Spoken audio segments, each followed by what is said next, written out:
solo atienden partos, también recién poco a poco me parece que ya están atendiendo partos, ¿no? Y a veces ahí los que trabajan son médicos generales o pediatras, ¿no? Según la guía del MINSA, donde se atienden partos, el personal tiene que estar capacitado, enfermeras, médicos generales, pediatras. El neonatólogo está en los hospitales, ¿no? ¿Sí? Entonces para eso hay que ser muy buen observador,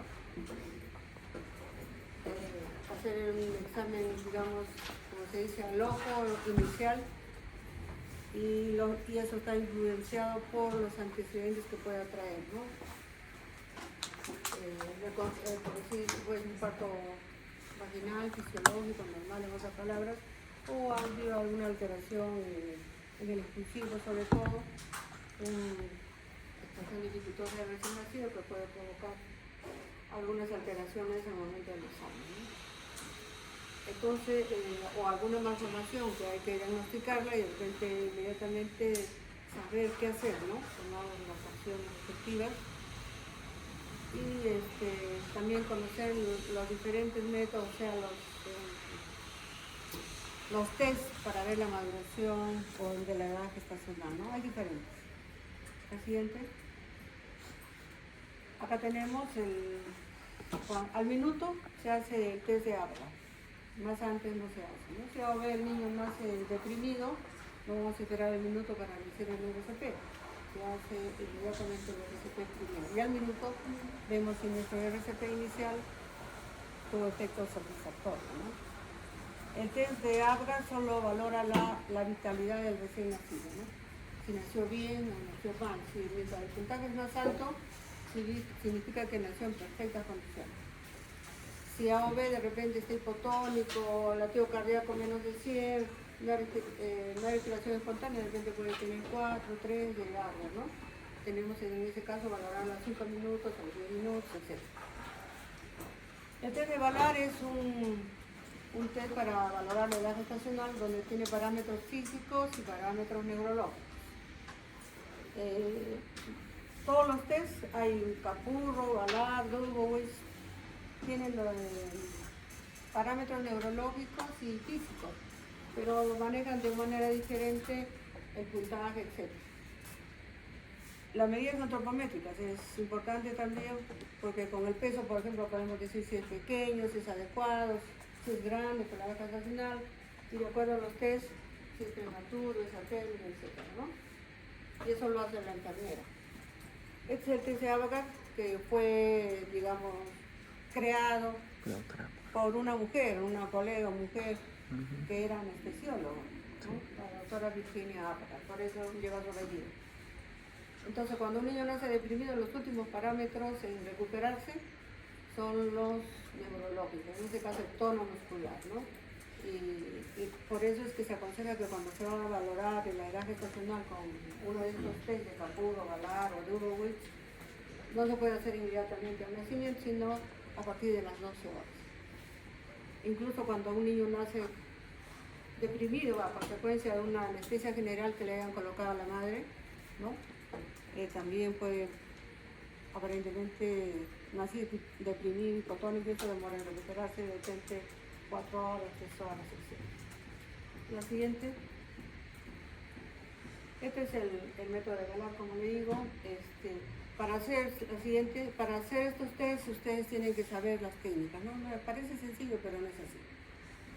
Dentro de los parámetros neurológicos tenemos ahí la ventana cuadrada, el ángulo popliteo, talón oreja, síndrome de Longman, etc., ¿no? Por ejemplo, para hacer el talón oreja, pues tenemos que fijar la cadera en la cama, porque si no, doblegamos todo el cuerpito hacia arriba y puede darnos parcial el puntaje, ¿no? Igual la Longman. Los demás son los que hay en todos los tests, incluso en el test de Asia, que solo valora parámetros físicos, ¿no? Está el pelo, la oreja, ¿no? El nódulo mamario, los genitales, los plantares, etc. Hay una clasificación, digamos, solo con el peso, y otra clasificación donde se usan las curvas de percentiles. Entonces nosotros ponemos la edad el peso, la edad gestacional le llaman las curvas. Si está por encima del percentil 90, decimos que es peso grande. Si está por debajo del percentil 10, decimos que es pequeño. Y los que están en el rango de 90 a 10 son adecuados, ¿no? Pero hay otra clasificación. Macrosómico, los niños que es la siguiente, que pesa más de 4 kilos, ¿no? Pero es un término académico nada más, sino de macrosomía, porque no está dentro del CIE, o sea, la clasificación internacional de enfermedades. Y están los pesos adecuados, que son de 2.500 a 4.000. Los muy bajo peso, los que están menos de 1.500, y los extremadamente bajo peso, los niños que pesan menos de 1 kilo, ¿no? La siguiente, entonces tenemos que hacer un examen físico, los signos vitales, ¿no? Si respira, no respira, cómo se latido. Y cuando llega al servicio de neonatología al área de adaptación, la enfermera pues controla la temperatura, controla el peso, perímetro cefálico, el torácico, etc. Y la talla, ¿no? Le coloca su vacuna del nacimiento, que es la hepatitis B, ¿no? En el muslo, y también le coloca su profilaxis para evitar la hemorragia del recién nacido, que es la vitamina K. Y cuando venga la enfermera de niño sano, pues le va a colocar al día siguiente probablemente la BCG, ¿no? Ella, la enfermera de niño sano, es la que coloca la vacuna de la tuberculosis. La siguiente.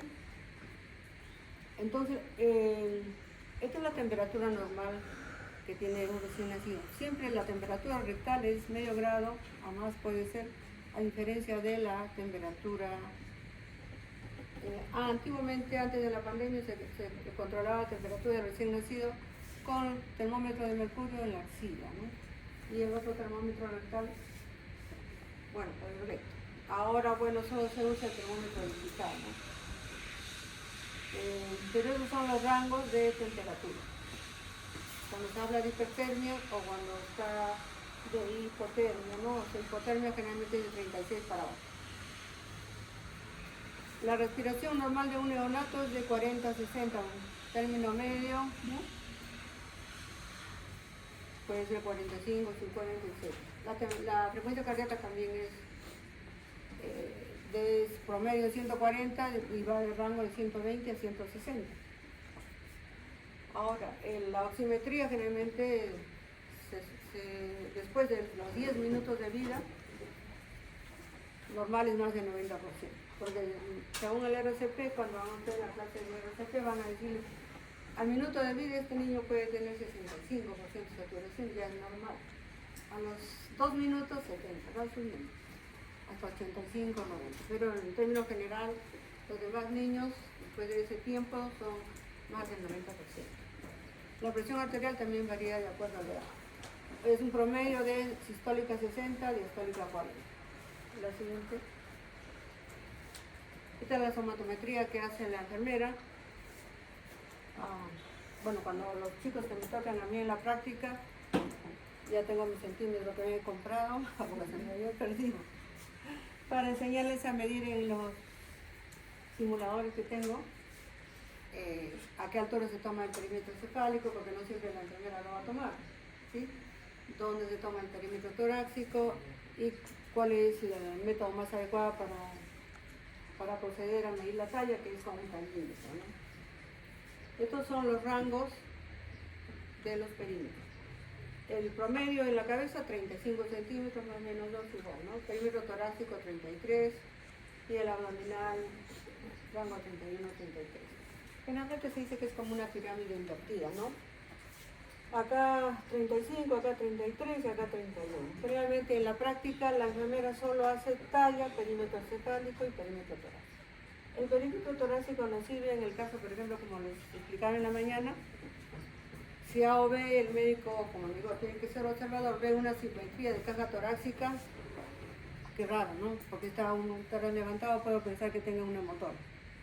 Y comparo el perímetro torácico inicial con el que yo estoy observando en ese momento.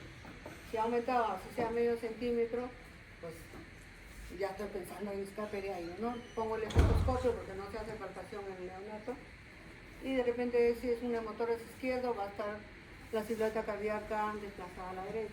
entonces voy a decir que tiene electrocardio, ¿no? Mm. Tomo la radiografía y es un tórax izquierdo. Un neumotórax izquierdo, perdón. Así es. Esto es lo que ya les dije, ¿no? El siguiente. Ahora, bueno, me voy a saltar algunas cosas. Cuando nosotros apreciamos a un recién nacido, tenemos que ver su actitud. La actitud normal de un recién nacido es triple flexión. Generalmente están flexionados los coditos, está flexionada la cadera y está flexionada la rodilla. Se llama triple flexión, la actitud normal. Si hubiese estado por efecto de una depresión respiratoria, probablemente esté hipotónico, ¿no es cierto? Entonces el niño está así estirado, ¿no? Planchado, como decimos a veces. Y con la coloración es rosada. Cuando nacen, inicialmente pueden tener una coloración azulada de las uñas, ¿no? De las manos y de los pies, eso se llama acrocianosis. No significa o no traduce ninguna patología, ¿sí? Pasa el periodo de adaptación y el niño está completamente rosado. Normalmente los recién nacidos también pueden tener unto sebáceo, que es esta grasa, ¿no? Que muchas personas dicen, no, todo, consíganme la grasita que para la cicatriz que hace desaparecer, ¿no? Bueno, no vendo grasa, ¿no? Pero la presencia de unto sebáceo, pues, es más a la edad de 35, 36, 37 semanas, ¿no? Los prematuros no tienen. Y los que están de 38 a 40 semanas, pues solamente tienen los signos de las regiones de pliegue, ¿no? Pliegue cervical, axilar o inguinal también, ¿no? Entonces, aparentemente puede ser de 36 semanas. Ahora, el anugo, o sea, una vellosidad fina, pueden tenerlo por ejemplo los niños de 36, de 37 semanas, ¿no? Un pelito fino en los hombros, acá en los brazos. En los atérminos, 40 semanas no vamos a encontrar nunca acceso al anugo. Ahora, cuando la placenta está vieja, o sea, el niño de repente se está acercando a la posmadurez, de repente es un niño que tiene 41 semanas, todavía no es posmaduro, ¿no es cierto? Posmaduro es de pasar de 42 a más. Entonces la placenta se envejece y se vuelve insuficiente en consecuencia y se altera el pH del líquido amniótico y la piel se comienza a resecar, se macera con ese cambio del pH y puede haber descamación, ¿no? Los posmaduros nacen con los ojos abiertos, en alerta, impregnados de meconio y con una descamación de pequeño a mediano por abajo, ¿no? Sobre todo en las extremidades, o sea, en los pies y en las manitos. La siguiente. Normalmente también el recién nacido puede tener esas lesiones ahí en los párpados, acá en la región nasolabial o en la región del occipucio, que se llaman hemangiomas planos, ¿no? Ustedes apretan y se blanquean, porque es vascular la lesión, también es algo transitorio y desaparece. Ahora, lo que es más conocido también es esta coloración verde violácea en la región lumbosacra que se llama mancha mongólica. Mancha mongólica. También tiende a desaparecer. Es diferente a lo que tiene acá, ¿no? En todo el miembro inferior casi. Eso más bien se denomina una melanosis, ¿no? Eso nunca va a desaparecer. Y hay que estar al 3 que no se pueda malinizar, ¿no? Cáncer de piel. La siguiente. Ahora, cuando los niños están en alojamiento conjunto, por decir a partir del segundo o tercer día, de repente vamos a ver que tiene así como ronchitas, ¿no? Es esta mácula o pápula con un centro amarillento. Algunos tienen poquito y otros tienen así como se dice sangrada, ¿no? Respetan las plantas. Eso se llama eritema tóxico de recién nacido. Han hecho estudios y sacando pues el contenido de estas lesiones y solo han encontrado eosinófilos. No necesita tratamiento, por lo tanto no es grave, ¿no? La siguiente. Esto solamente es para que sepan, ¿no? En la parte de abajo que es la melanosis pustulosa. La siguiente. Ahí sí tiene pústulas, ¿no? Pústulas significa que ya tienen contenido de materia. Pues en ese caso, pues hay que dar tratamiento antibiótico, ¿no? Porque ¿qué gérmenes viven generalmente en la piel? Estafilococo, ¿no? Pero es muy raro también de presentación. Y lo que hay en la nariz no es otra cosa que el milio nasal, la presencia de glándulas sebáceas. solo se observa el milio nasal en los recién nacidos a término. Es un signo de madurez. En los prematuros no se observa el milio nasal. ¿Ah? ¿Se siente? Ahora, la miliaria. La miliaria puede estar más frecuentemente a veces en la cara, con puntitos blancos, viene milaria de milk, leche en inglés. Otros le llaman acné infantil. No necesitan aplicar nada, eso también va a desaparecer. ¿Sí? Lo que está abajo. Ustedes ven ahí toda la carita negra, aparentemente está cianótica, ¿no? Pero eso es consecuencia de un parto difícil, donde hubo dificultad de extracción de hombros, sale la cabeza y los tejidos no saben si lo rota a la izquierda o lo rota a la derecha y está que apretándole acá como que lo están ahorcando, ¿sí? Cuando hay doble o triple circular de cordón al cuello también pasa eso. La sangre se acumula ahí y el niño sale así completamente oscuro su carita y a veces también acompañado de la presencia de petequias. Eso se llama máscara quimótica, ¿sí? Desaparece también. Le van a decir a la mamá que eso no, ¿por qué mi hijo tiene la cara negra? Van a decir, no me casa con ningún negro. Y les cuento la anécdota que les conté en la mañana. Alguna vez, cuando nacen los niños, a veces la enfermera, por más que esté en la incubadora, pasado un ratito, pues de acá para abajo los envuelven, ¿no? Y vino un colega y le miró la cara negra. Y asustado, yo estaba creo en ese sector, doctor, el niño está cianótico. Y bueno, yo me reí, ¿no? No, doctor, le digo, es máscara quimótica. Cualquiera que lo vea así, puede pensar que está cianótico, ¿no? Porque es así, como ven ahí, de contra negro. Lo siguiente. Ahora, en la piel puede haber una rubicundez intensa o está, como se dice, pletórico, que es otra palabra sinónima, bien colorado el niño. De repente no ha tenido ningún factor de riesgo, no hemos pensado que no es pequeño para la edad, no es grandote, pero lo vemos bien rubicundo. Entonces una posibilidad es que tenga demasiados glóbulos rojos, ¿no? O sea, policitemia, porque tenemos que hacer análisis de hematocrito. Cuando es policitemia, bueno, ya tenemos el antecedente, ¿no? Pequeño para la gestacional o retardo de crecimiento intrauterino, o muy bajo peso, en otras palabras, o grandes, esos niños son candidatos a desarrollar la poliglobulia, sinónimo policitemia, y los pequeños igual, ¿no? Y va de la mano la poliglobulia con la hipoglicemia. Entonces se tiene que descartar en las primeras horas de vida esto. La ictericia es la coloración amarillenta de piel y mucosa, ¿sí? Toda ictericia, porque eso lo vamos a ver en la clase teórica, que aparece en las primeras 24 horas es patológica. Ahora, no todos los niños recién nacidos presentan la llamada ictericia fisiológica, solo algunos. Pero, porque por decir el acné es más o menos a las 72 horas, 12.9, 13 miligramos por ciento por los diferentes autores. Se puede incrementar esta ictericia fisiológica y pasar los rangos fisiológicos, cuando por ejemplo el niño tiene un secuestro de sangre, un cefalohematoma, y conforme pasan los días va a reabsorberse y se va a transformar el hemo en biliverdina y en bilirrubina, ¿no? Ahora, ictericia también pueden presentar todos los niños que tienen esta TORCH, ¿no? Pero generalmente son niños que van a hacer ictericia de tipo directo, ¿no? Hiperuremia directa o colestásica.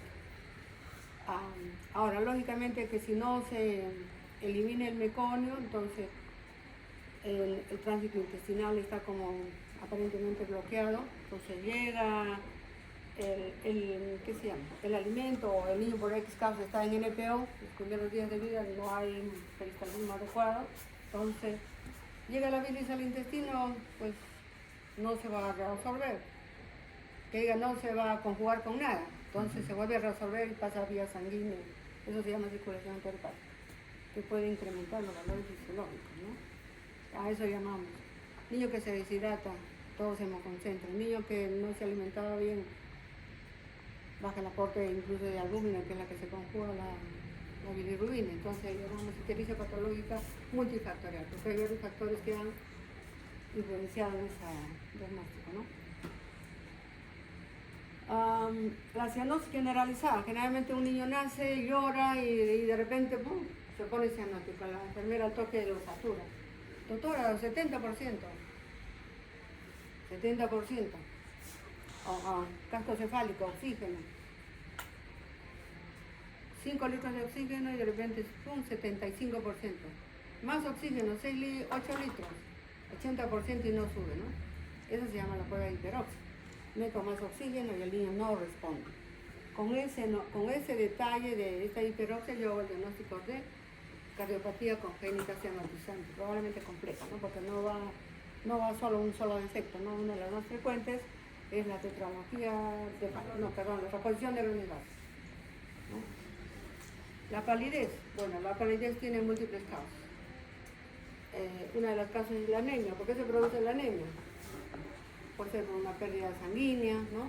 Una hemorragia, se desclampó, el clamp que se pone en el cordón umbilical y puede bajar la hemoglobina, o la madre tuvo una hemorragia de 7 meses, tipo de desprendimiento prematuro de placenta o placenta previa sangrante que no se percataron, pues el niño sale afectado y se le baja la hemoglobina. Y puede estar hipotenso, shock, etc. Ahora, la palidez también se ve cuando hay una ictericia patológica, ¿no? Hay hemólisis, y al haber hemólisis baja la hemoglobina, ¿sí? Y cuando pensamos que es una enfermedad hemolítica, pues también al bajar la hemoglobina, entonces los órganos hematopoyéticos comienzan a producir más glóbulos rojos y pasan a la circulación los glóbulos rojos jóvenes, que son los reticulocitos. En el recién nacido hasta 5% es normal. Si pasa más de 5, es a consecuencia de los hemólisis. Ahora, dependen también del entrenamiento del ojo, como dice, ¿no? Cuando un niño está hemolizando, tiene ictericia, también tiene anemia. Entonces la anemia enmascara la ictericia o a viceversa, ¿no? La ictericia enmascara a la anemia. Y ya pues podemos decir, no, ya no tiene ictericia. Hacemos control de laboratorio y sigue alta, ¿no? Eso hay que tener presente. Además, para ver la ictericia tiene que ser en un ambiente bien iluminado. Si está en la incubadora, personalmente yo lo sacaba al bebé, apagando la incubadora, apagando el equipo de fototerapia para él, ¿no? Y siempre vitropresión. El tinte verdoso, bueno, cuando el niño está en sufrimiento fetal, elimina meconio y se impregna la piel y fanera, ¿no? Cordón umbilical incluso, ¿no es cierto? Cuando hacemos un examen de recién nacido, ya vamos a ir bajando, siempre empezamos de la cabeza y vamos bajando, ¿no? En la cabecita tenemos que ver cómo están las suturas, ¿sí? No están soldadas las suturas en el recién nacido. ¿Por qué? Porque el cerebrito adentro tiene que crecer, ¿no? Entonces, ¿cómo se llama esta sutura entre parietal y parietal? Sagital. ¿Cómo se llama esta frontoparietal? Coronaria. Dentro de la unión de estos huesos están las llamadas fontanelas, ¿no? La fontanela anterior tiene un promedio de tamaño de 2 a 4 centímetros, es romboidal. ¿A qué edad se cierra? Ahí está, ¿no? ¿En qué niño se prolonga y no se cierra la fontanela? Pasaron 2 años y sigue abierta. ¿En qué niño? Niños hipotiroideos, ¿sí? La fontanela posterior entre los parietales y el occipital, pues es la fontanela posterior, ¿no? Pequeñita, de 1 por 1 centímetro, se cierran los dos. Ahora, ¿qué pasa cuando tenemos una cabeza? También tenemos que debemos medir el perímetro torácico, el cefálico, ¿no es cierto? Y de repente a la vista nos parece que es un cabezón, ¿sí? Entonces vamos a las curvas. Perímetro cefálico, mira que está haciendo. Y de repente está por encima del percentil 90, porque hay curvas también para el perímetro cefálico para la calle. Entonces decimos pues que es una macrocefalia. La siguiente, tenemos que investigar cuál es la causa de esta macrocefalia, ¿sí? ¿Es familiar? De repente el papá es cabezón. De repente las suturas están muy separadas, la fontanela en consecuencia mide más de 4 centímetros. Hidrocefalia, ¿no? Puedo pensar en hidrocefalia y tengo que pedir una ecografía para ver si hay alteración en los ventrículos. Otra causa, de repente no están separadas las suturas, pero es cabezón. Y las extremidades me parecen cortas. Y yo le pregunto a la mamá, ¿hay enanos en tu casa? ¿O de talla pequeña? No hay, porque una posibilidad también es la controplasia. O es familiar, ¿no? Como les comentaba, en un caso que tuvimos en el servicio, cabeza grande, y descartamos hidrocefalia, descartamos acondroplasia, y la mamá nos dijo, pero si mi esposo es cabezón. Y verdad, cuando vino el esposo, pues era cabezón. O sea, era familiar, ¿no? La cabeza, ¿qué pasa cuando hay un parto difícil?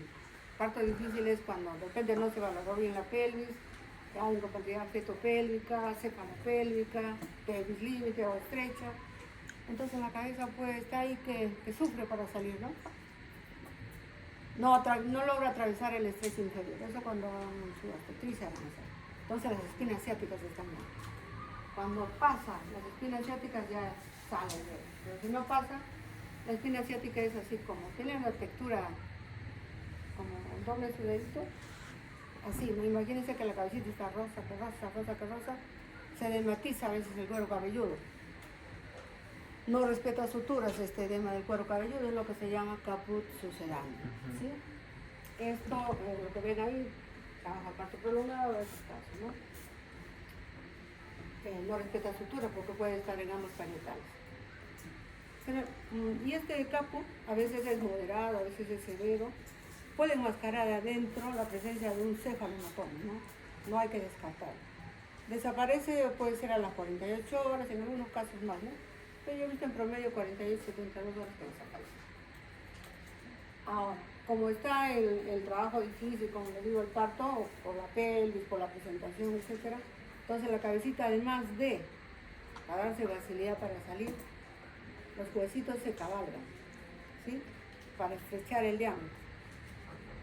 Se cabalga la frontoparietal, interparietal, incluso acá el parieto occipital, ¿no? Tratando de acortar el diámetro. Y lógicamente es fisiológico un cabalgamiento de primer hasta el segundo grado. Tercer grado, pues bueno, al final se va a descabalgar, ¿no? Pero se nota así, ustedes cuando palpen la cabeza van a notar. Así. Entonces el cefalomatoma, que es lo que les digo, este respeta suturas, también presente a consecuencia de un parto difícil. El cefalomatoma, ¿no? Que es una hemorragia superióstica, esto es lo que les comenté que puede, digamos, aumentar los valores de la ictericia fisiológica, ¿no? También puede ser unilateral o puede ser bilateral. Hay que explicarle a la mamá que esto está fuera del cerebro, porque ellos piensan en su desconocimiento de que el daño está dentro, ¿no? Hay que decirle que está fuera del cráneo y que no necesita ecografía, no necesita radiografía, porque hay unas mamás, entre comillas, histéricas que te siguen, que les hagas la tomografía. Y por más que les explicas, pues yo no les doy el gusto de pedir tomografía. Entonces, esto demora más bien a veces hasta semanas en la, digamos, la reabsorción de este cefalomatoma, ¿no? La siguiente. Ya hablamos de la macrocefalia, ¿no? La microcefalia también, ¿no? Es una cabeza pequeña, ¿no? Tenemos que también la microcefalia hacer la diferencia con la craneosinostosis. La craneosinostosis es el cierre de las suturas, o sea, el niño nace con las suturas soldadas ya, ¿no? Entonces lo miramos, cabeza chiquita, vamos a los perímetros, está debajo del percentil de repente 10. Eso está asociado, por ejemplo, al síndrome, ¿cómo se llama? Por ejemplo, Pierre-Robin, ¿no? Que es una distrofia craneoencefálica. Pero la microcefalia también se puede ver en algunas enfermedades del TORCH, ¿no? Por ejemplo, en el citomegalovirus. O también podemos verlas en algunas cromosopatías, como en la 3 y la 18, o en el hijo de madre alcohólica, ¿no? Fontanelas amplias, ya les he dicho, en el hipotiroidismo hay que sospechar, ¿no? Trisomías, bueno, al nacimiento de repente ya tiene ciertas características físicas que nos pueden orientar que pueda tener una cama zapatilla, ¿no? La siguiente.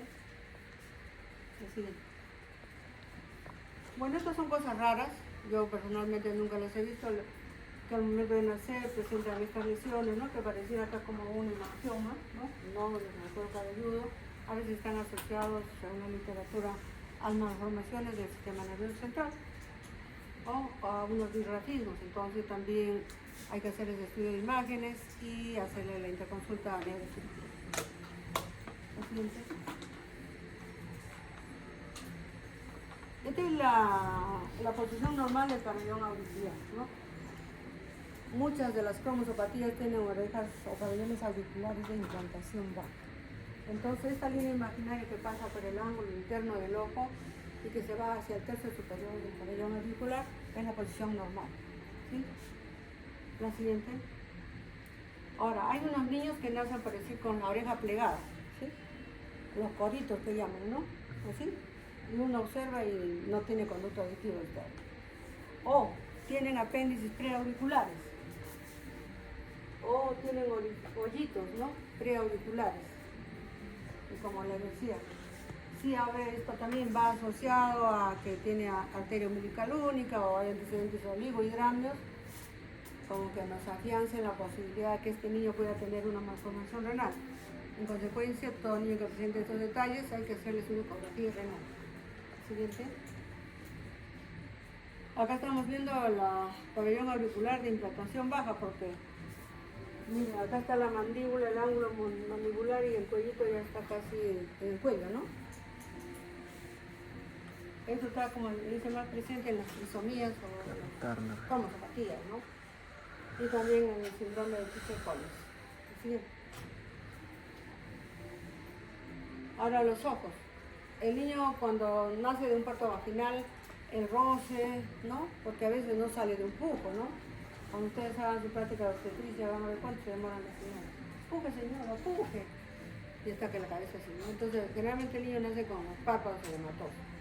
Y es por eso que se nos pasan los desapercibidos en las primeras 24 horas que el niño pueda tener, a consecuencia de la cabeza y de lo que ha estado, que entra, que sale y no sale de la cabeza, una hemorragia subconjuntiva, ¿sí? Eso no requiere recibir tratamiento y desaparece, ¿sí? Ahora que estén las pupilas isocóricas, no reactivas, etcétera, etcétera, todo bien, ¿no? Algunas veces podemos encontrar una catarata congénita, pero es cuando el niño ya abre el ojo, ¿no? Y que podemos verlo. Una vez en mi vida he visto una catarata congénita, un niño que vino ya, nació y vino al control como a la semana y tenía medio blanco todo. No era leucoria, era catarata. Si a ver encontramos una leucoria, o sea, ahora la siguiente, entonces ahí puede ser que tenga un retinoblastoma, ¿no? Entonces hay que mandarlo al oculista porque es un carcinoma, ¿no es cierto? Seguimos. Ya hemos visto los ojos, ya hemos visto las orejas. Ahora vamos a la boca. ¿Sí? Lo que tiene la primera imagen arriba es el cojinete, ¿no? Un cojinete calloso o calloso que llaman. Yo siempre les digo, ¿ustedes han visto el palito cuando es guaguito? ¿O el palito?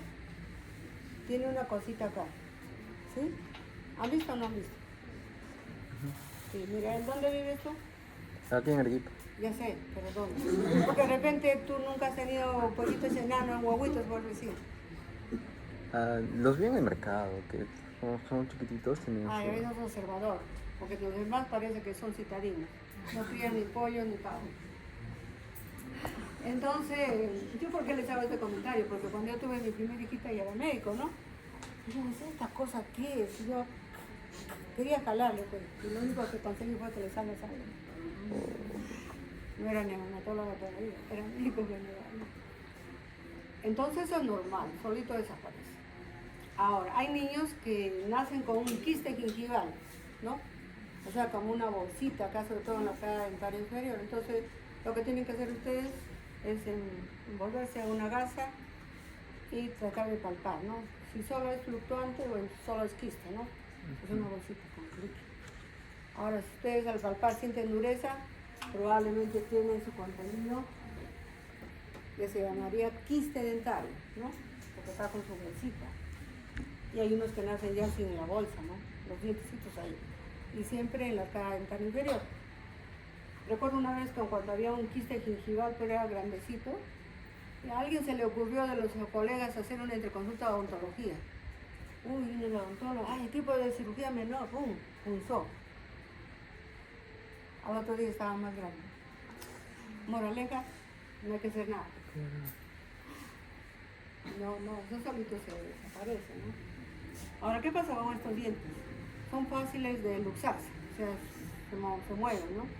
A la mamita le va a provocar un poquito de dolor cuando le dé succión, ¿no? Pero al final se salen. Probablemente, si la madre no está atenta, se la va a comer el niño, ¿no es cierto? Si se lo come pasa al estómago, al intestino, no pasa nada. Ahora, también en las encías, en el paladar duro, pueden encontrarse, no es muy clara esta imagen, pero sí unos puntitos blancos nacarados, ¿no? Esas son las perlas que son las lesiones con un poquito de queratina que también desaparecen, ¿no? La siguiente. Bueno, esta es la imagen de una parálisis facial, ¿no? Que es el nervio facial es una rama ¿de qué nervio? ¿De qué?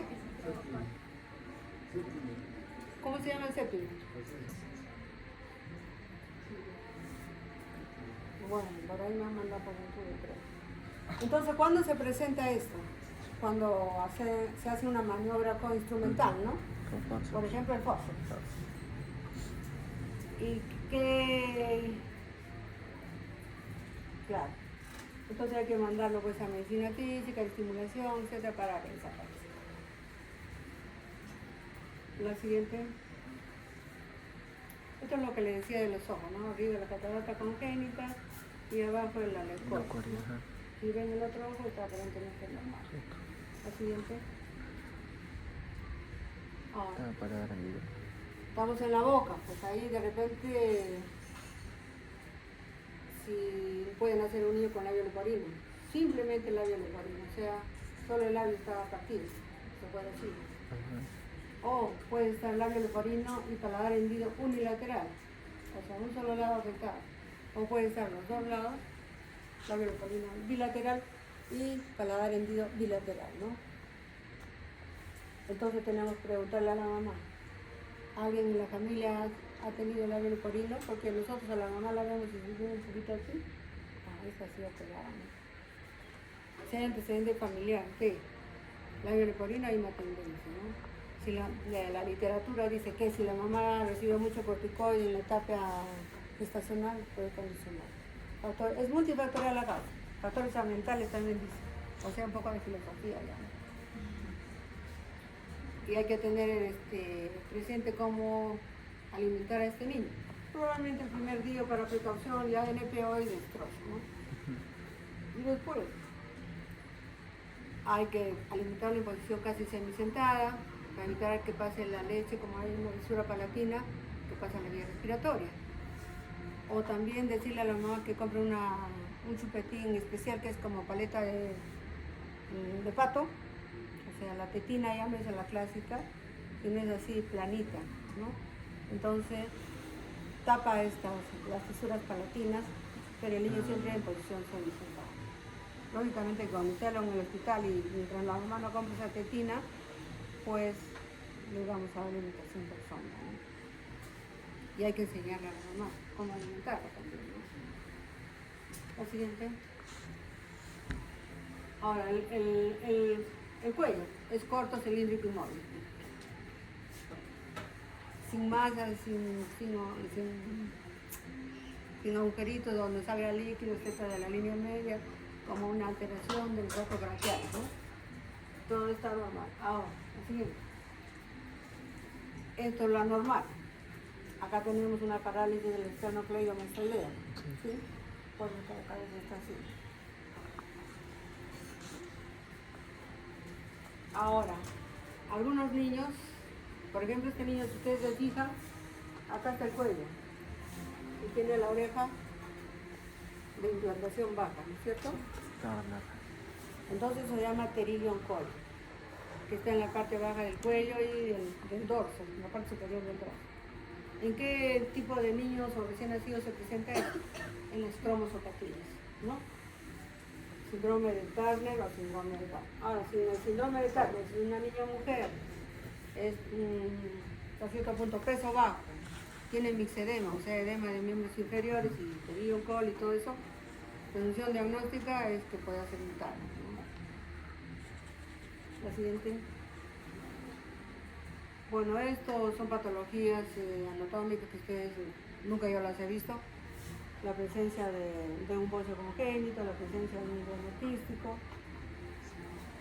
A veces hay en la línea media con los quistes del tirogloso, que es por un mal desarrollo de los arcos braquiales, y a veces se ve un huequito y sale líquido por ahí, ¿no? La siguiente.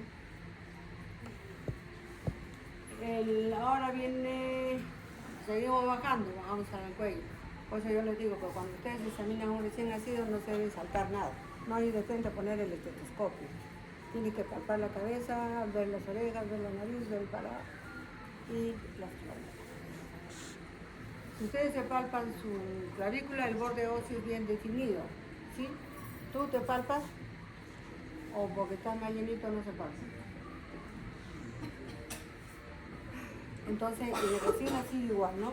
Ahora, sí, el médico que atendió, que recepcionó al recién nacido, dice que ha sido el parto difícil, que hubo extracción dificultosa de hombros, etcétera, pues eso lo tiene que poner en su notita de atención del nacimiento. ¿Por qué? Porque el otro día el médico viene, ahí está antecedente, yo tengo que ponerme más ganas de examinar mejor las clavículas.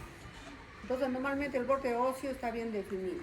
Si A o B tuviese una lesión en la clavícula, lo que se va a manifestar inicialmente es borde clavicular no bien definido, porque hay un poquito de tumefacción. Entonces yo le pido la radiografía porque estoy escuchando una fractura en tallo verde o leyón verde. Significa que hay una fisura pero que no se ha desplazado, ¿no?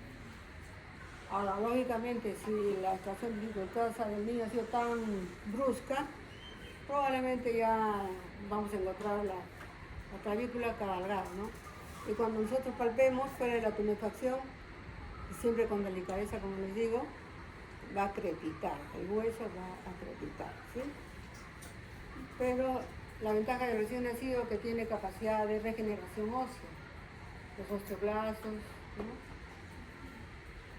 Van a volver a producir hueso y va a caer como nuevo. A esta edad no se pone yeso, no se pone vendaje en 8, nada de esas cosas, ¿sí? Lógicamente siempre hacemos la interconsulta traumatología para que dé su opinión y nos apoye en lo que le estamos diciendo a nosotros a los padres. ¿Por qué? Porque les explicamos que es un trauma del parto, que tiene buen pronóstico, que solamente tiene que tener movimientos delicados de este bracito o este bracito. Pues llega a la casa y los familiares dicen que ¿qué han hecho en el hospital? Vienen a hacer negligencia corriendo, es mala praxis. Y están que insisten, por más que les explique, el abuelo insiste que el juicio, que no sé qué. Bueno, entonces con esa experiencia pues, nosotros antiguamente nos llamaban a declarar a la MINCRI, ahora a la Fiscalía. Entonces hemos optado por hacer interconsulta traumatóloga con la radiografía para que la vea y que lo mandamos también para que le explique, para que no digan después que el especialista no lo ha visto, ¿no? Porque hemos tenido varios colegas que estar en estos afanes de ir a la fiscalía, que nos citan a las 9 de la mañana, nos atienden a las 11 y nos han dado permiso 2 horas en el hospital y todo una jarana, ¿no? Lógicamente, a pesar de que el niño tenga la fisura o la fractura desplazada, el niño no le duele, él mueve su brazo, no es que se quede quieto así, ¿no? Pero bueno, la siguiente. Hallazgo del tórax. Bueno, el tórax generalmente es cilíndrico, ¿no? Móvil con la respiración. Lo que vamos a observar ahí es cómo está el nódulo mamario. Normalmente en el recién nacido la apéndice sigmoides a veces está protruida y tiene la textura así como la pechuga de pollo, ¿no? Porque es cartílago. Eso es normal. También puede verse a veces, bueno, estamos en control todavía, ¿no? Vamos a ver el tamaño del nódulo mamario porque nos va a servir para, si es maduro el niño, o sea, 38 semanas a más, probablemente tenga 1 centímetro o 10 milímetros, ¿no? El nódulo mamario. O si tiene 5 milímetros, y eso lo vamos relacionando con la edad gestacional, porque esos son los parámetros de los test, ¿no? Para ver la edad gestacional. Ahora, ¿qué más? A veces hay algunos niños, tanto de sexo masculino como de sexo femenino, a veces tienen tumefación de la mama, ¿no? Por eso sí que están en M1. ¿Sí saben, no? El test de desarrollo sexual de los adolescentes. Entonces cuando se los aprieta sale leche. Eso no es más que un reflejo de la pasada de estrógenos de la madre al feto, ya sea hombre o feto mujer, y eso es transitorio, no pasa nada, no hay que hacer operación, anatomía, nada. Es como el caso, bueno, ya llegaron los años genitales. Ahora algunos niños tienen los pezones también un poco así, más lateralizados, en el síndrome de Target, si no me equivoco. ¿Es la siguiente? Es leche de bruja lo que les he dicho, ¿no? La siguiente. Malformaciones de la caja torácica, que puede haber, ¿no? El pectus excavatum, ¿sí? Puede haber una genesia del pectoral mayor, que tiene que ver con la formación del ángulo de acá de la axila. Entonces, si no hay pectoral mayor, alguna vez lo he visto cuando era residente, no hay hueco axilar, ¿sí? Es el síndrome de Colau. Pezones separados, ¿no? Hipertolorismo mamario, así como en los ojos, hipertolorismo acá en los pezones, en el síndrome de Colau. Tórax pequeño, pues cuando hay una hipoplasia pulmonar, ¿no? El siguiente. Ahora, esto es el abdomen. Generalmente el abdomen del recién nacido es globuloso, ¿no es cierto? Por la misma inmadurez o la que se está completando el desarrollo, a veces hay una debilidad de la pared muscular y hay una diastasis de rectos. ¿Sí? Los rectos anteriores, hay una diastasis, puede aparecer como una hernia, ¿no? Una ventración, ¿no? Otra palabra, pero no es, ¿no? Normalmente el recién nacido tiene el hígado palpable de 2 a 3 centímetros por una categoría costal y a veces se palpa el polo del vaso.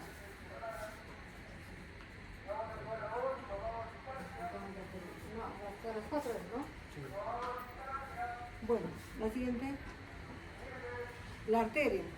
La arteria generalmente, perdón, el cordón umbilical generalmente está cubierto por el ano, ¿no es cierto? Es blanquecino, normalmente si está en sufrimiento fetal ya se impregna de verde. Generalmente tiene 2 arterias y una vena. La vena es de mayor calibre y de paredes delgadas. Se considera una vía central. Por ahí podemos poner un catéter 5 French y pasar los líquidos que necesita el niño, o para hacer un exsanguíneo parcial o un exsanguíneo total, ¿no? Tiene 2 arterias que son de menor calibre y de paredes muy muscularizadas, por eso que apenas se corta el cordón, estas se contraen, ¿no? La siguiente. Ahora, estas son malformaciones groseras, ¿no? Esto se llama onfalocele, ¿no?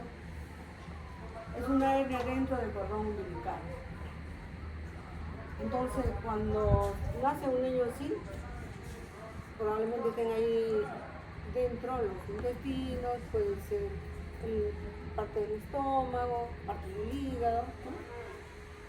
Entonces, apenas nace el niño, pues lo que tenemos que hacer es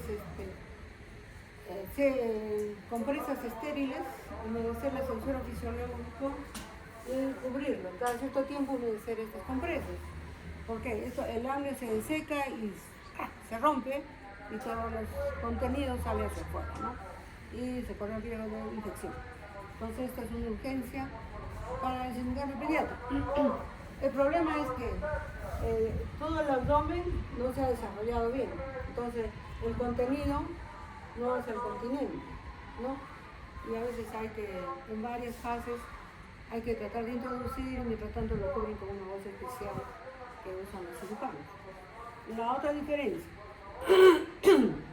la otra diapositiva, es cuando no está cubierto del amnios, pues están todas las vísceras afuera. Esto se llama gastrosquisis. Entonces igual el mecanismo es ese, igual, ¿no? Tratar de cubrirlo con algo estéril y mandarlo también, ¿no? Hay algunos que sobreviven en las intervenciones quirúrgicas y otros también que fallecen, ¿no? La siguiente. Doctora, Este es un hernia umbilical. tanto la onfalocelia como la gastrosquisis, me imagino que eso es más en prematuros. No, O puede ser en cualquiera. pues yo he visto en toda mi vida más aterno. Ah, ok. Aterno. Defectos de la pared abdominal tenemos acá la hernia umbilical, esto sí es más frecuente en prematuros, ¿no? Entonces cuando, así como está así, es lo que se ve, una pelotita ahí, tú le pones el estetoscopio por el tamaño para un prematuro de 1,8 kg que ya está en recuperación, pues hay ruidos hidráulicos. El problema es que siempre el riesgo de que cuando llora más salta, ¿no es cierto? Y cuando está tranquilito entonces entra y sale contenido. Proceso inflamatorio de las paredes puede haber sinequias, ¿no? Entonces hay que hacer el consulta al cirujano. ¿No? Entonces aparece cuando hay una debilidad o oclusión incompleta de la hernia umbilical. Generalmente los prematuros es por debilidad, ¿no? Dice epífano, pero no. Si yo escucho ruidos hidráulicos es que hay intestinos ahí. El epífano no me suena. ¿Sí o no? ¿Qué cosa es el epífano? Es toda la grasa, ¿no? Claro. Donde están los chinchillos. El intestino delgado, ¿no? La siguiente. Ahora los genitales. Esto es parte del examen de los test para edad gestacional. Mujer o hombre. En el hombre, los testículos descienden en el tercer trimestre. Hay que saber palpar los testículos. Puede que estén en bolsas, puede que estén en el canal. Hay que evitar que se produzca el reflejo cremasteriano. Si ustedes van de frente a la bolsa, pues el reflejo cremasteriano va a ser ¿qué? El testículo en el sensor, por ejemplo, se suba para arriba, ¿no? También hay que ver el tamaño del pene. Si es un niño muy gordito, va a tener mucha grasa suprapúbica. Entonces nosotros lo que tenemos que hacer es extraer esa grasa para ver el tamaño normal del pene de ese niño. Si no, de repente vamos a decir que tiene micropene cuando tiene por debajo de 2,5 centímetros, ¿no? Ahora, es el tamaño normal de 4 centímetros, ¿no? Ahora hay que ver dónde está el meato urinario. A veces puede estar encima del glande, ¿no? Glande es la parte de arriba, es la parte que sale, ¿no? Es los niños. Puede estar acá arriba, se llama epispide, o puede estar abajo, hipospide, o puede estar en la posición normal, ¿no? Que es central. Claro. Ahora, normalmente en la noción así puede haber la presencia de esmegma, ¿no? A nivel del, una vez se trae el prepucio, balano prepucial, esmegma, es una secreción blanquecina, también es normal, ¿no? A algunos niños de repente vemos, uy, tremenda bolsa, tiene hidrocele. Con la linternita de su celular hacen una transiluminación y se queda rojo, ¿no? Eso también se va resolviendo poco a poco, ¿no? Nadie tiene que hacer punción así como el quiste dentario, quiste gingival, perdón, pero algunas veces escuché que alguien lo hizo, ¿no? Eso no se hace. En las mujeres, pues hay que ver si los labios mayores cubren completamente los labios menores, eso nos va a dar un aproximado de la edad gestacional, ¿no? Muchas veces el meato urinario está por debajo del clítoris. También a nivel del orificio vaginal puede haber esa secreción blanquecina, ¿no? O también la presencia de sangrado. Puede ser en pequeña cantidad o en forma de coágulos, ¿no? Ese es también por un reflejo hormonal que pasa de la madre a la bebé, ¿no? En este caso solo es de la mujer. Y a veces el introito que se sale el himen, como una lengüeta, ¿no? Entonces a la mamá hay que decirle que eso es normal, que eso está como que le falta tono, por eso que se ha protruido y después se entra, ¿no? No hay que jalarlo, no es nada de nada. La siguiente. Esto es lo que le decía el hidrocele, ¿no? El hidrocele. Ahora hay que tener en cuenta que ahora se hace el tamizaje, ¿no? Antiguamente podía nacer un recién nacido y no sabíamos si ponerle mujer o ponerle hombre. Parecía que era un escroto, pero parecía que los labios mayores estaban así un poco cerrados. Y el clítoris parecía grandote. Entonces, hay que sentar la partida, hay que ponerle un sistema. ¿Qué le ponemos, hombre o mujer? No existía tamizaje. Era un poco difícil, ¿no? Yo digo, ¿a cuántos niños les habré puesto hombre y han necesitado mujer? No, ¿a cuántos? No ha sido frecuente. Entonces, en esa época, lo único que podíamos hacer era hacer estudio de la cromatina sexual. ¿Han escuchado eso? Cromatina sexual que identifica solo el cromosoma X. ¿Y dónde se hace eso? Un raspado de la mucosa yugal con un hisopo y que vayan a anatomía patológica a suspendir en lámina y busquen la presencia del cromosoma X. Era lo único que teníamos a la mano. Ahora, con esto del tamizaje neonatal, pues vamos a descartar la hiperplasia suprarrenal congénita. Hay dos variedades.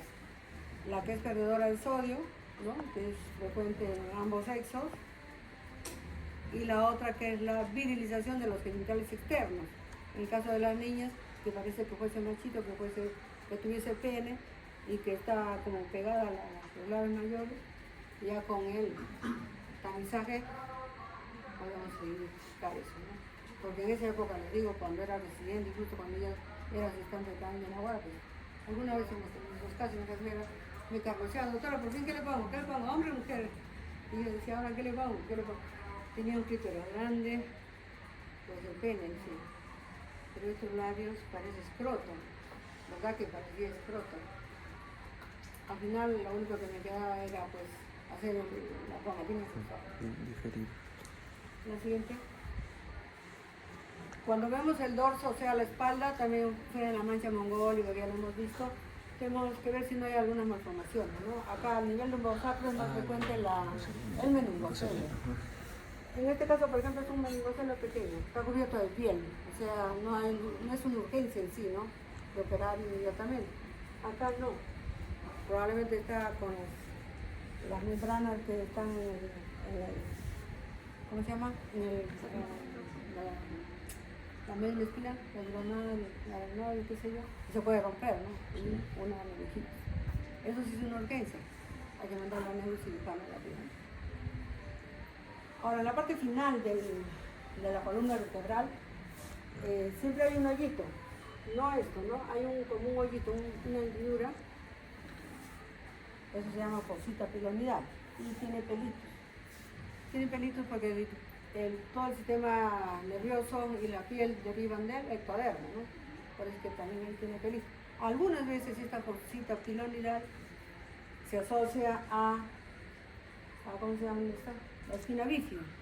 O otras veces tiene un huequito por donde sale el líquido, se va a los raquillos, pues hay que examinar la parte final de la columna, ¿sí? Así.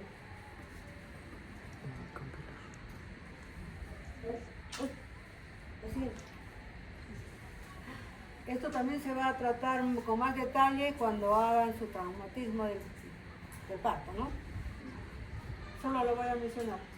Cuando también hay un parto difícil, un expulsivo sobre todo, si lo jalan al niño y todo eso, o le jalan un brazo, en un podálico, en hacer operaciones incluso, que el reciente no sabe cómo sacar un podálico, pueden producirse a veces elongación del plexo braquial y en consecuencia parálisis, ¿no?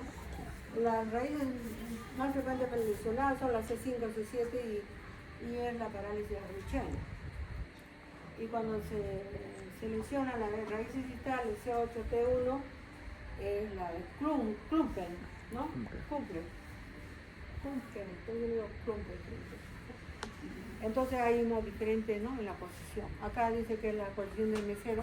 Ustedes han visto alguna vez que le va a cobrar el mesero la cuenta y él hace así, pero en los libros dicen, ¿no? Sí. Mano del mesero. Sí, la mano de la propina. También hay alteración del número de dedos, ¿no?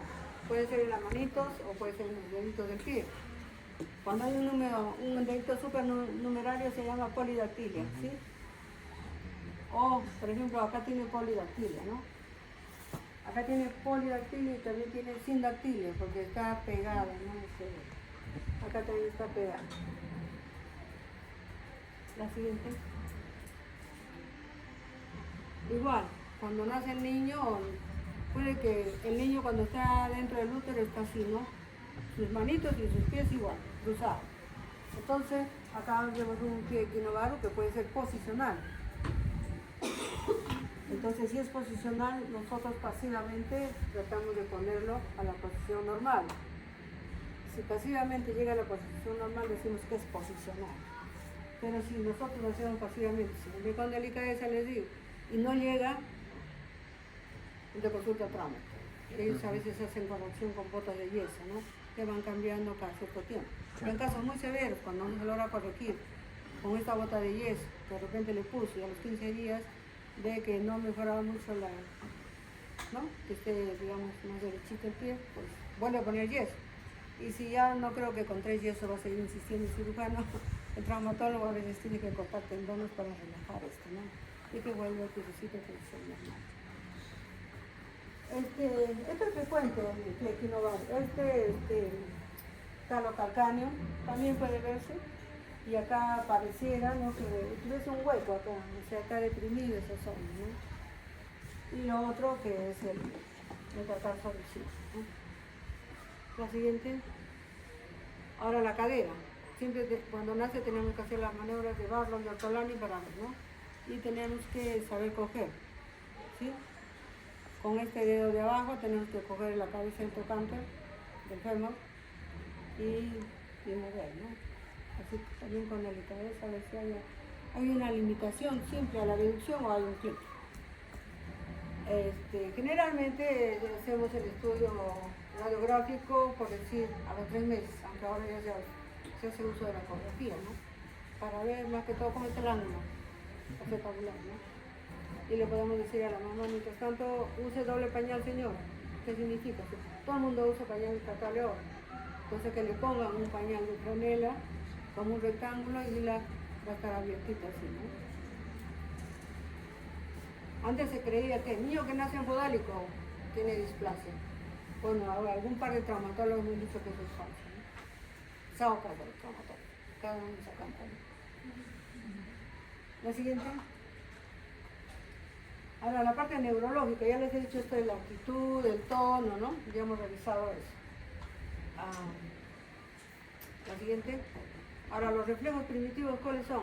Succión, búsqueda, uno le pone el dedito acá y el niñito ya como que voltea buscando, ¿no? La tetita que es el dedo, ¿sí? O la previsión, que puede ser previsión de la manito, o ponerle en la mano en la parte del metatarso, y de repente el niño dobla también, ¿no? La marcha automática, yo lo paro y el niño como que quiere dar unos pasitos, ¿no? Y el moro, ¿no? El moro, pues hay diferentes maneras de provocar el moro. Puede ser que yo lo levante al niño, lo suelte y el niño hace así, ¿no? O hago un ruido y el niño sale, ¿sí? Ahora, los reflejos, otros reflejos primitivos son succión, deglución. Esos aparecen a las 32 semanas y completan a las 34. Es por eso que todos los niños prematuros siempre tienen que ser alimentados por sonda, ¿no? Porque recién saben succionar y deglutir coordinadamente a las 34 semanas. Y en caso de prematuros incluso se demora un poco más. La siguiente creo que vamos a acabar. Ya. Esto es un test también para valorar el grado de dificultad respiratoria, pero que lo van a desarrollar seguramente cuando hagan la clase de distrés respiratorio, ¿sí? La siguiente es la otra clase.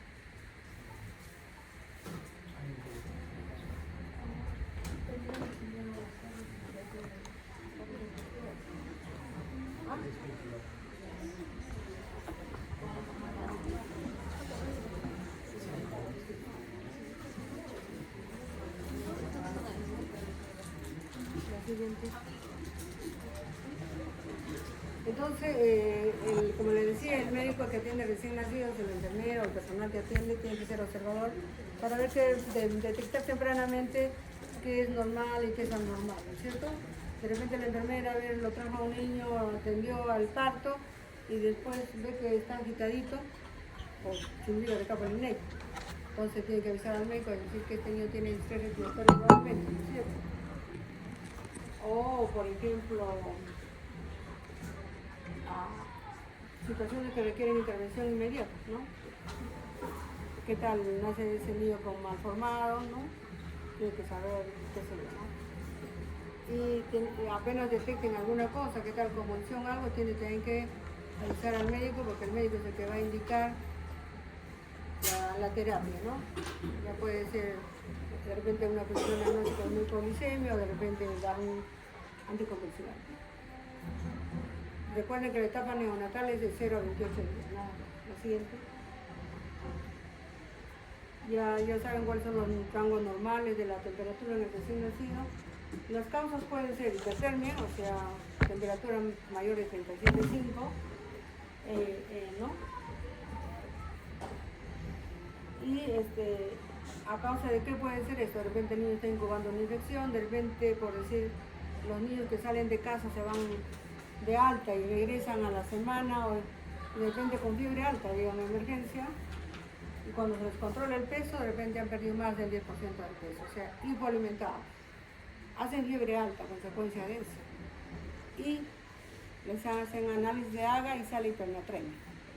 Estas deshidrataciones en el recién nacido son generalmente hipernatremias, porque no hay pérdidas, solo hay falta de ingesta. A diferencia de la diarrea por causa gastroentérica, hay pérdidas, hay vómitos. Entonces, ahí se pierde electrolitos. Entonces, isonatrémica o hiponatrémica, ¿no? La deshidratación. O hidrogénica, de repente el niño está demasiado abrigado, o de repente un niño grande que debería estar con una temperatura incubadora de 32 grados, de repente por un error algo está con 34 o 35 grados, ¿no? Igual, la hipotermia siempre implica un signo de gravedad cuando la temperatura está menos de 36 grados. Que puede ser diatrógena, sí, porque de repente no se lo abrigaba, ¿no? Sobre todo de un prematuro que no tiene capacidad de aislamiento. O sea, no tiene buena cantidad de grasa parda o celular subcutáneo, entonces no lo aísla del frío, ¿no? Y además el recién nacido no puede temblar. Cuando ustedes tienen frío, te pueden titiritar, como dicen, ¿no? El prematuro no. Una infección, también puede producir hipotermia. Hemorragias, sobre todo el prematuro tiene riesgo de la hemorragia ventricular. La siguiente. Además deben saber que todos los ambientes de recién nacidos tienen calefacción. Tenemos un termómetro en pared para controlar la temperatura ambiental que debe ser entre 23 y 25 grados. La ictericia es una coloración amarilla, ya lo mencioné, ¿no? Toda ictericia que aparece en las primeras 24 horas, pátala. Y hay que estudiar, ¿no? ¿Quiénes hacen esta ictericia? Pues mientras más chiquitos son, pues aumenta el porcentaje de que puedan presentar ictericia. Con valores menores, los prematuros, por ejemplo, con valores de 15 miligramos de bilirrubina pueden hacer hiperníquel, a diferencia del niño término, ¿no? Las causas más frecuentes son la hiperactividad del grupo, ya no se ve casi hiperactividad de RH, ¿no? Con el buen control prenatal, a que se van voluntariamente las madres, ¿no? Porque si no van en el control prenatal. Entonces, si la madre, bueno, pues yo les digo, solo la seguridad social, no sé cómo será el mismo. Si hay un antecedente de RH negativo de la madre, nosotros apenas nace el niño tomamos mucha de papel, a todo el estudio. Y si sale O positivo, le comunicamos al servicio de ginecología para que la mamá le coloque antes de las 72 horas la gama de un antídoto, ¿no? Para evitar la reacción anticuerpo en los próximos embarazos. Entonces ya no se ve casi RH. Pero si se nos presenta una madre de RH, lo tomamos. Cuando hay sepsis, también, ¿no? Se puede agravar esos valores fisiológicos, porque a veces el niño está con intolerancia alimenticia, distendido, y tiene que estar en NPO, ¿sí? Entonces ahí hay varios factores, circulación interhepática aumentada, pool de algunos disminuidos, etc. Bueno, y la fisiológica también puede ser interesante, ¿no? Cuando hay cantidad de grupo, generalmente se llega, según las curvas, vamos viendo las horas de vida y las curvas, vamos a decir, este niño, por tantas horas de vida, está con factor de riesgo de incompatibilidad de grupo, pues le ponemos a foco. Entonces, hay tres líneas, ¿no? Sin factor de riesgo, con factor de riesgo y prematuro. Entonces, si por la edad en horas rebasa estos valores, entonces tenemos que ir a buscar las curvas de exsanguíneo.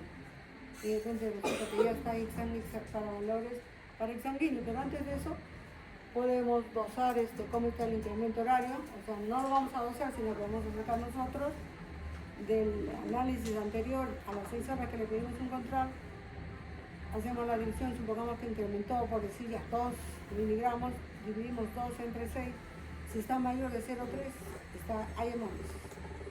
Si en 24 horas aumenta más de 5, hay hemólisis.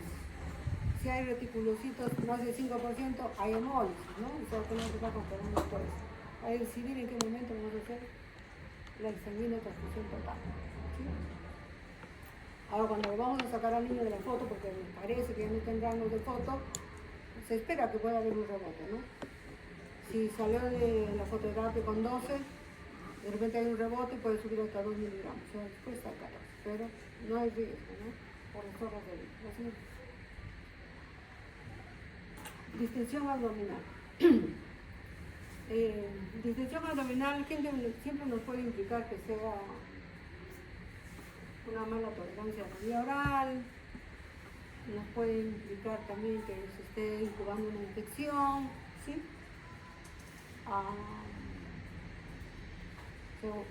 También alguna malformación de la vía digestiva que puede ser alta a nivel del duodeno, porque puede haber también una atresia ileal, pero es más tardía, generalmente al tercer día de vida. El tipo de vómitos nos va a indicar también la altura de la obstrucción, ¿no? Por ejemplo, si es duodenal, pues el tipo de vómito va a ser bilioso, y generalmente lo que está distendido es el endotramio superior. Puede parecer que sea una atresia duodenal y realmente esa atresia duodenal, entre comillas, es producida por un páncreas anular, ¿no? Que da la vuelta a la segunda porción del duodeno. Tomamos la radiografía y vemos que hay una imagen de doble burbuja, ¿sí? La primera porción del duodeno, como hay un stop, se extiende y la otra es el estómago, ¿no es cierto? Doble burbuja. Todos los niños que tienen este riesgo de malformación, pues siempre deben estar en LPO, ¿no? Con su doctor Salvador. No importa, no importa. Yo no contesto cuando tenga clase. Ahora, por ejemplo, como les decía, la atresia ileal, he visto en alguna oportunidad un niño que vino a los 3 días, no era su control a los 3 días, probablemente era en la semana, pero la abuelita lo trajo porque decía que desde que nació no hacía falta. Y verdaderamente el niño estaba un poquito comprometido y había una extensión marcada del abdomen. Y los vómitos, cuando me enseñó ella, o no sé si en la consulta me vomitó el niño, era tipo fecaloide, ¿no? O sea, como no pasaba, y todavía la mamá en la casita seguro le estaba dando leche, ¿no? Así que urgente, la radiografía, todo, ya se lo llevó a mi casa y era una atresia ileal, ¿sí? Ahora, en cuanto hay niños también que no hacen la caca y como que a veces se extiende un poquito el abdomen, puede ser un tapón meconial. Y solamente cuando se te llama que es un tapón meconial, porque de repente puede haber signos de lucha, pero bueno, hay ruidos, ¿no? Cuando es ya un problema más serio, a veces hay ruidos elevados, ¿no? Entonces, le ponemos un enema de suero fisiológico a 10 cc por kilo, y se obtiene después eliminación del meconio, ¿no? Y es un meconio así ligoso, denso, espeso, ¿no? Entonces decimos que es tapón meconial. Otras veces se habla de hilo meconial. Entonces el meconio está, digamos, empotrado, se puede decir, en el hilo y no deja pasar lo que entra y tampoco sale, ¿no? Porque está ahí como un bloque de cemento, se puede decir, en el intestino. Eso sí es una urgencia quirúrgica también, que se puede diagnosticar también radiográficamente. ¿Por qué? Porque puede producir isquemia de la pared y en consecuencia también perforación, ¿no? Y producir una peritonitis, ¿no? Esa es una emergencia quirúrgica, que no es muy frecuente felizmente, ¿no? Ahora, la sepsis también puede producir un hilo, ¿no es cierto? Igual que cuando hay un problema diarreico, por decir en un niño más grande, también hay hilo paralítico, ¿no? Porque hay un desorden de los electrolitos, ¿no? Generalmente el potasio está bajo en esos casos. En la sepsis también hay un hilo séptico, ¿no?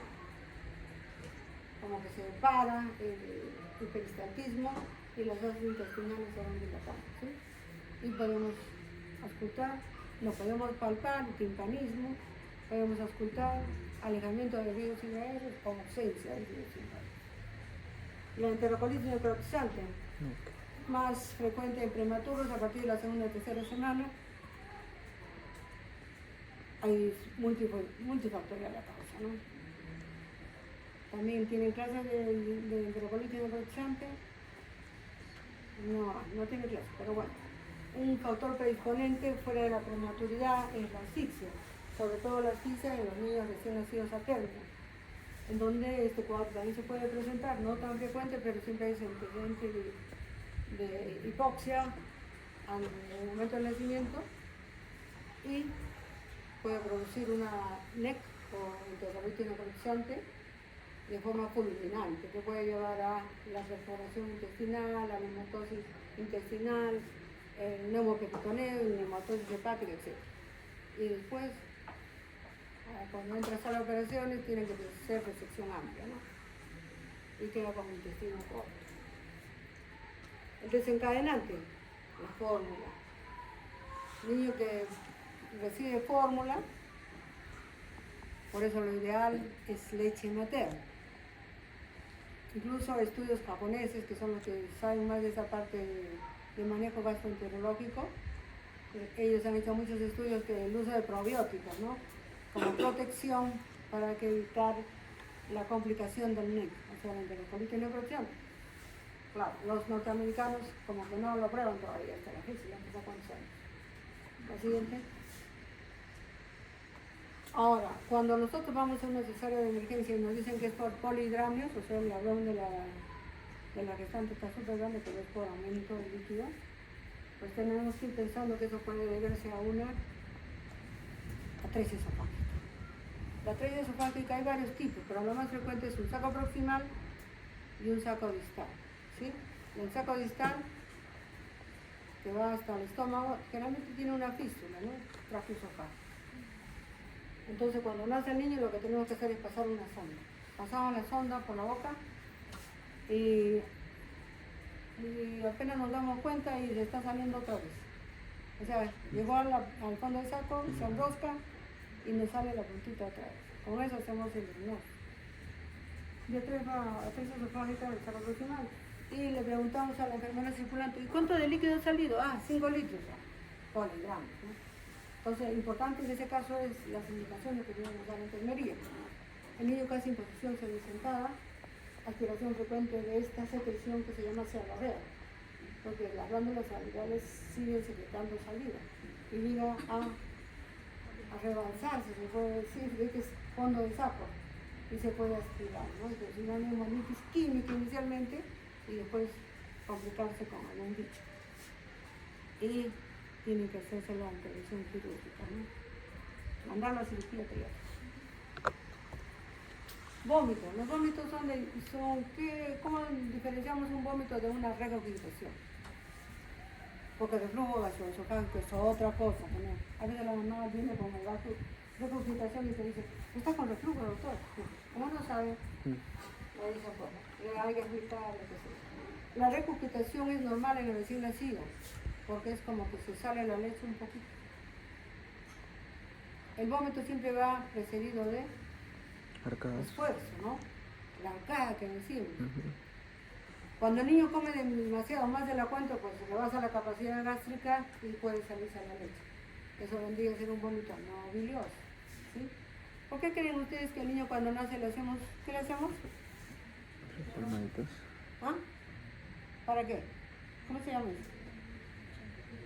¿Qué? El chanchito, ¿no? Le hacemos botar el chanchito porque el niño cuando llora traga aire. Y si está tomando leche materna y no hay un buen sellado del pezón y la areola, traga aire. Y si la tetina, por decir, la mamá está mirando la tele y ni cuenta se ha dado que hace rato que terminó de tomar el biberón y sigue chupando aire, ¿no? Entonces por eso se le hace botar el chanchito. Parte del aire sale con el eructo, porque a veces estas que están así los papás y no sale el chanchito con nada. Y puede ser que a las 2 horas esté llora que llora. ¿Sí? Entonces, parte del aire puede que salga con el chanchito y parte del aire se quede en el estómago y entonces a veces se empuja la leche. Esa es la regurgitación. Se recomienda poner al niño, por decir, en posición de 45 grados para descansar y justo lo operan. Porque si va a botar la regurgitación, ¿o qué tal? De repente vomita y entonces se puede aspirar, ¿no? Ahora, como ya les dije, si es vómito bilioso, bueno, puede ser una atresia digestiva, etcétera, ¿no? O cualquier obstrucción intestinal baja, un vólvulo, etcétera, un páncreas granular que se meca, una atresia duodenal, ¿no? Enfermedad de Hirschsprung. Bueno, la enfermedad de Hirschsprung es una ausencia de unos plexos nerviosos a nivel del intestino grueso, a nivel del recto sigmoides, ¿no? Entonces el niño de repente algún día, 2 días no hace caca. Y nosotros decimos, ¿por qué no hace caca? La enfermera, bueno, antiguamente metíamos el termómetro con glicerina para estimular. O sea, bajábamos el rafe y estimulaba el pulso al bebé. Pero como ahora ya no se puede usar el termómetro, le ponemos un enema, no sale nada.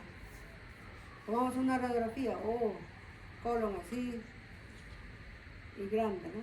Porque es dólico, más ancho de lo normal. Entonces ahí podemos hacer el diagnóstico de enfermedad de Hirschsprung o megacolon ganglionar, también se llama. Pero no siempre es así temprano. Hemos tenido un caso en el año 23, me parece. No, en el 24, el último año que estuve trabajando, que vino un niño, dice, en la guardia, 15 días tenía y que no hacía la caca. Probablemente los días anteriores hacía caca, pero por rebozo. ¿Sí?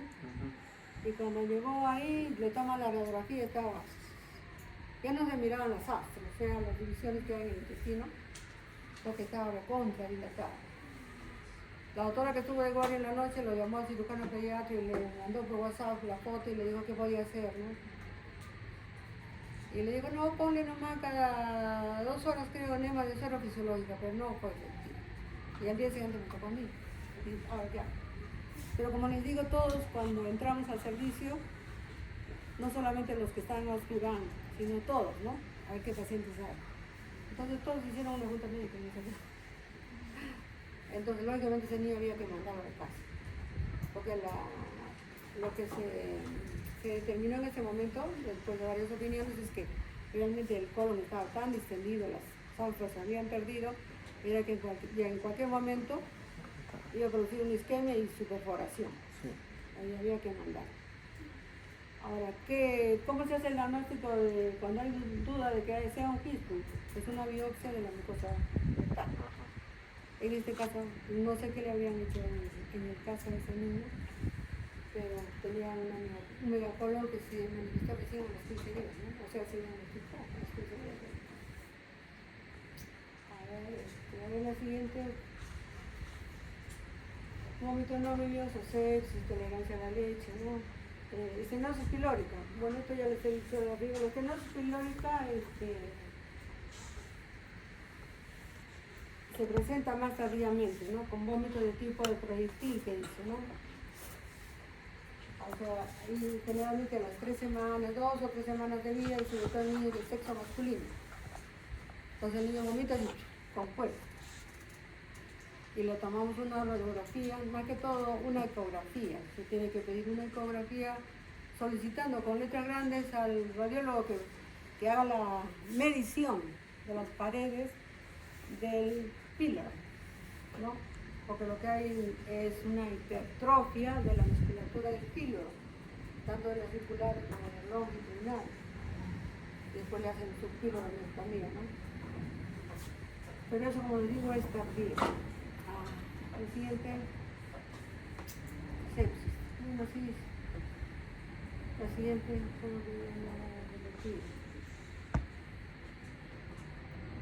ahora, siempre que un niño está vomitando, o sea, fuera la causa y el vuelvo a repetir, tiene que quedarse en NPO y sonda orogástrica para descomprimir, porque el jugo gástrico va a seguir produciéndose. Entonces cuando nosotros hagamos el balance, tenemos que reponer volumen a volumen. ¿Qué significa? Le damos un mantenimiento, si tiene por sí 30 cc de aspiración con la sonda orogástrica, lo tenemos que reponer con suero fisiológico. Si no, se alteran los electrolitos. ¿Qué cosa tenemos en el jugo gástrico? Cloro y sodio, ¿no? La siguiente, bueno, esto ya les he explicado también en la parte de semiología, cuando hay palidez, ¿no? En diferentes causas, ¿no? La siguiente, policitemia. Siempre tenemos que sospechar policitemia, sobre todo en niños pequeños y en niños grandes. Y la policitemia va de la mano siempre con la hipoglicemia. Entonces, ahora, lógicamente en las primeras 12 horas de vida hay una redistribución de todos los flujos, ¿no? Intravascular, intersticial, intracelular, etc. Entonces, el hematocrito real es el que se toma a las 12 horas. Pero apenas nace le debemos tomar uno, ¿sí? Y debe ser de una vena central. Si le toma con una muestra capilar, pues sale falsamente incrementado un 10 a 15%, ¿no? Ahora, refiere que la policitemia se puede producir cuando, en lugar de plantar el cordón a los 30 segundos, decimos, como algún ginecólogo alguna vez dijo, hay que darle más sangre, doctora, para evitar la anemia, a los 2 minutos. Y yo lo miré y le dije, ¿sí? Y después este niño me va a llegar con policitémico, le dije. Claro, es igual cuando ustedes atienden un nacimiento. La mesa está siempre un poquito más baja, entonces puede pasar sangre de la placenta al bebé, ¿no? Hasta que tampé el cordón. Entonces yo a veces ponía mi tampita ahí, que me lo ponga ahí, ¿no? Y me lo envié, me lo recibí. Y no me lo pongas encima de la panza, porque hay unos obstetrices que lo ponen encima de la panza. ¿Qué va a pasar? Va a regresarse la sangre del bebé a la placenta y va a producir anemia, ¿no? Todo lo contrario. Entonces siempre el bebé debe estar a la misma altura, entre comillas, de la placenta, ¿no? Ah, claro. Ahora, policitemia también puede haber en el caso de gemelos, ¿no? ¿Por qué? Hay, sobre todo en los gemelos que son monocoriales, o sea, una sola placenta, pero con 2 alas, bicoriales. Entonces, a veces uno de ellos tiene el cordón de inserción, digamos, al filo de la placenta. Si está al filo de la placenta, ese niño no se va a nutrir bien, ¿sí? No se va a oxigenar bien. Entonces, al no estar, va a salir pequeño en periodo gestacional, al no estar bien oxigenado, ¿qué va a hacer? Su riñoncito, la eritropoyetina, va a estimular que produzca más glóbulos rojos. Entonces, el chiquitito va a ser pequeño, con riesgo de hipoglicemia y también poliglóbulica, ¿no? La siguiente, hemorragia, bueno. Por eso se coloca siempre al niño que nace su vitamina K, ¿no? Para evitar esta hemorragia de intestino. Se le coloca 1 miligramo de vitamina K, ¿no? Porque hay deficiencia transitoria de vitamina K en el recién nacido porque no hay una flora intestinal adecuada, ¿no? Que son los encargados de producir la vitamina K. Ruptura de órganos macizos ya, pues, bien rarísimo, que presenta ruptura de hígado, de vaso, ¿no? Problemas vasculares, problemas plaquetarios, bueno, será cuando un niño está hospitalizado por un cuadro infeccioso, una sepsis, de repente hay indicaciones para hacer una transfusión plaquetaria, ¿no? Menos de 100.000 o menos de 50.000, asociado de repente a neutropenia, etc., ¿no? Si no, si están 150.000, no necesita hacer una transfusión de plaquetas. A veces ni con 100.000 amerita, pero si es de 50.000 va algo así. Deficiencia de los factores de coagulación, ¿no? ¿Qué tal si hay antecedentes de hemofilia y no lo sabemos? Le ponen la vitamina K, la no toman, ¿no? Le colocan la vacuna de la hepatitis B, o van a hacer algún procedimiento y no se coagula la sangre, ¿no? Eso es lo más frecuente, ¿no? Hemofilia, la deficiencia del factor de... ¿Qué factores? El siguiente. Fracaso de la diuresis. Puede haber fracaso de la diuresis cuando un niño nace asfixiado. ¿Por qué? Como hay una redistribución del flujo sanguíneo para proteger el cerebro, el corazón, También dicen los riñones, pero cuando se prolonga la hipoxia puede producir necrosis tubular aguda, asociada a un síndrome inadecuado de hormonas diuréticas. Entonces el niño no orina, ¿no? Y también hay edema cerebral. Entonces a este niño también le tenemos que controlar muy bien su balance hídrico y disminuir el aporte de líquidos. Y de repente quizás dar un fosfodiuresis con un diurético, ¿no? No, la pureza. Ahora, hipovolemia, cuando un niño está deshidratado, que regresa deshidratado, hipovolemia, y de repente por eso no orina, ¿no?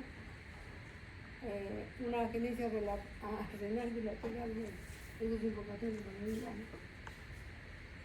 Válvulas uretrales posteriores, sobre todo en los niños de sexo masculino, ¿no? Es como una obstrucción y la vejiga que se va extendiendo, ¿no? Problemas del tubo neural, sobre todo en el caso de meningocele, mielomeningocele, se produce una vejiga neurogénica, ¿no? O sea, se extiende pero no orina, ¿no? La siguiente. Fracaso en la admisión de meconio, ya les he dicho, ¿no? No les hablé del ámbito de ¿no? Generalmente el recién nacido cuando no es normal, ¿ok? En las primeras horas de vida elimina esta deposición meconia, ¿no? Es lo que trae dentro de la panza, ¿no? Que está formado por lo que ingiere el niño intraútero, por la grasa que puede emitir, por los pelitos que puede ingerir, ¿no? Y generalmente 24 48 horas puede estar eliminando meconio siempre y cuando el niño coma cada 2 o 3 horas, ¿no? Porque si el niño está en reposo gástrico, pues no va a eliminar el meconio porque no va a haber estímulo para el peristaltismo intestinal. Entonces el niño come normalmente 24 48 horas, después va a aparecer la deposición transicional, verde, amarillenta, y a las 72 horas ya debe estar deposición amarilla, siempre y cuando es alimentado con leche materna, ¿no? Es así como una crema de zapallo. ¿Han comido crema de zapallo? Sin echarle espinaca, solo amarillita. Entonces esa es la característica, ¿no? ¿Qué pasa también en el recién nacido? Tienen un reflejo bastante exacerbado que se llama reflejo gastrocólico. O sea, el niño come y hace caca, come y caca, come y caca. Y la primera semana de vida, o 10 días, pueden hacer 7 a 10 deposiciones, que se le llama diarrea transicional. Pueden hacerle análisis de heces y de repente salen 20 leucocitos. Yo alguna vez lo leí en un libro que eso es normal. Creo que otro colega también lo leyó. De los demás salieron 20 leucocitos, decía que era diarrea infecciosa, ¿no? Yo le decía a la mamá, es normal que haga la caca, señora, así frecuente. Tiene que pensar que es una diarrea infecciosa cuando ustedes alguna vez han comido algo que le cayó mal, se les suelta el estómago, que viene un dolor previo, ¿no? Un dolor cólico, imagínate el niño y llora, pues, está irritado. Cuando ustedes les fastidia el estomaguito, ¿tienen ganas de comer otra cosa? No, ¿no es cierto? Les ven suave tomar líquido, o una panecela, algo suave. Entonces igual el niño, ¿no? Si está con una diarrea infecciosa, está irritable, rechaza el alimento, tiene vómitos, puede ser fiebre, no siempre. Entonces, diferencia de esta diarrea transicional. La deposición es suelta, el número es frecuente, pero el niño sigue comiendo con ganas. Y su estado general, aparentemente, es bueno, ¿no? Bueno, les voy a hablar del ámbito corporal. Esto más frecuente también es en el síndrome Down. Antiguamente, pues cuando usábamos el termómetro rectal, la enfermera tenía la obligación de meter el termómetro para ver si estaba permeable. Ahora, si la enfermera no es observadora y el médico tampoco, se nos pasa, se nos puede pasar un ano imperforado, ¿no es cierto?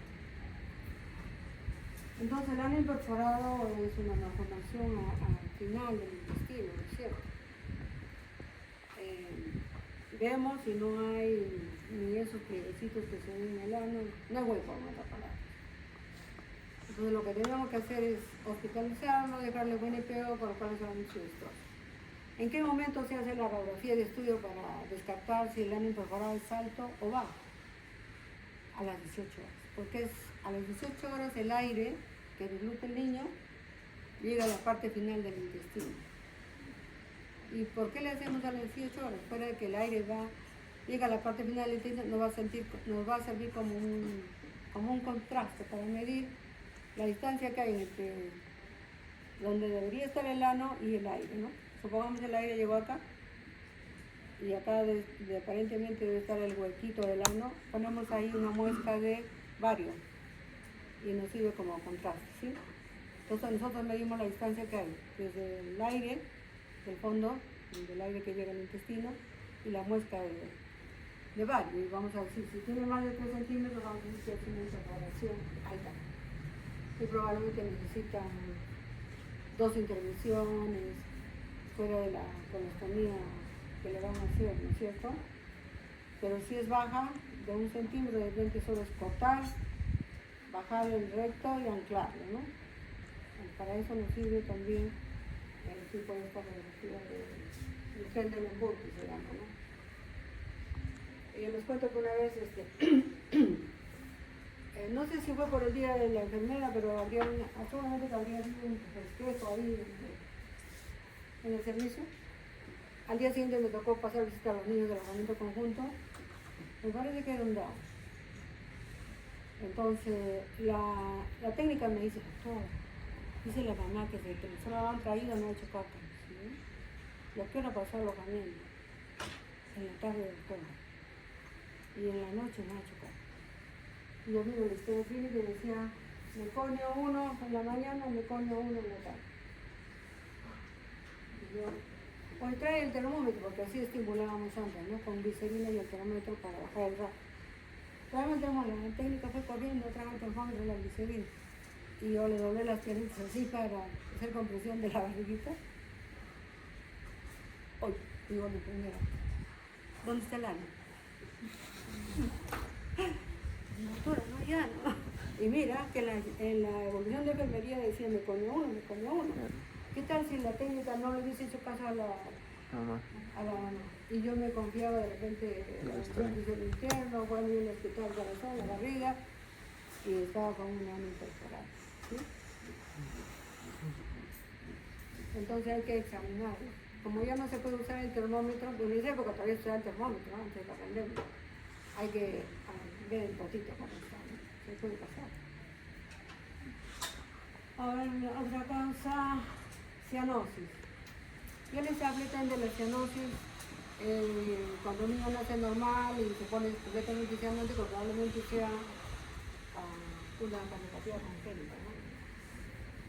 Por la gravedad es la cardiopatía congénita, pero también hay otras causas respiratorias que pueden producir cianosis, sobre todo si no se les da o no se les brinde el apoyo de oxigenoterapia. Todos los cuadros de estrés respiratorio pueden producir cianosis, membrana hialina, membrana, membrana, etc., ¿no? O que no sean respiratorias, por ejemplo, digestivas, una hernia diafragmática.